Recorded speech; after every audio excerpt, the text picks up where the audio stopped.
আচ্ছা, তো আজকে আমি দেখব কিভাবে আমরা হচ্ছে অনেক সময় আছে সার্চে, গুগল সার্চে আমার ক্লায়েন্টের এক্সট্রা ইস্যু, সেটা হচ্ছে এটা হচ্ছে গুগলের ডোমেইন, ক্লায়েন্টের ডোমেইন। তো ক্লায়েন্টের ডোমেইন যদি আমি এটাতে দেখি, গুগলে আসি, গুগলে যদি আমি এটা সার্চ দিই, তো এই লেখাটা আসতেছে। সো আমি এটা আসলে চাচ্ছি না, ঠিক আছে? তো আমি যদি দেখি এটা ক্লিক করলে কোথায় যায়, এটা গেছে দেখবেন হোম পেজে চলে আসতেছে। তো আমাকে যেটা করতে হবে, আমি প্রথমত এই ডোমেইনটা নিয়েছি, এখান থেকে আমি গুগলে, এখান থেকে গুগল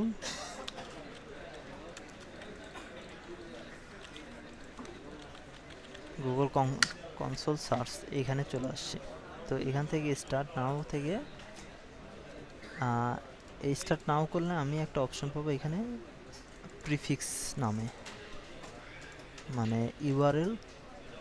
দুইটা অপশন এখানে, একটা অপশন, দুইটা অপশন থাকবে। তার মধ্যে আমি ডান পাশে যে ইউআরএল প্রিফিক্স আছে ওইটাতে ক্লিক করলে সেখানে আমি এইচটিএমএল ইউআরএলটা কপি করব।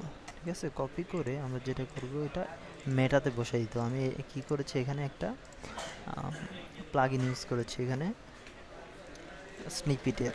সো এটা হেডারে আমি বসাই দিয়েছি।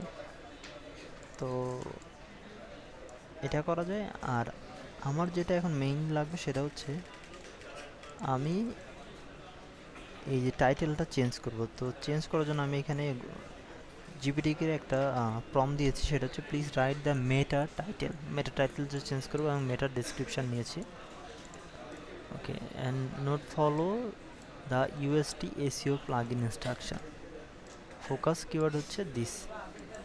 ওকে, এটা করে আমি যেটা করছি, ফর্মটা দেওয়ার পরে এখান থেকে যেটা দিচ্ছে এটা কপি করেছি, অ্যান্ড এটা কপি করে জাস্ট আমি আমার ব্যাক এন্ড আসছি, হোমে, যেহেতু এটা সার্চ থেকে হোমে যাচ্ছিল, সো আমি হোমে আসছি।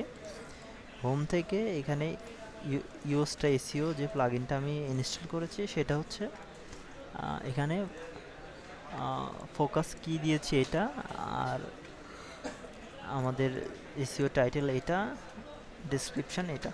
সো দিয়ে আমি সেভ করে দিচ্ছি। এখন ক্লায়েন্ট আশা করি 3 দিনের মধ্যে এটা অটোমেটিক তার ওইটা আপডেট পাবে। So that's all.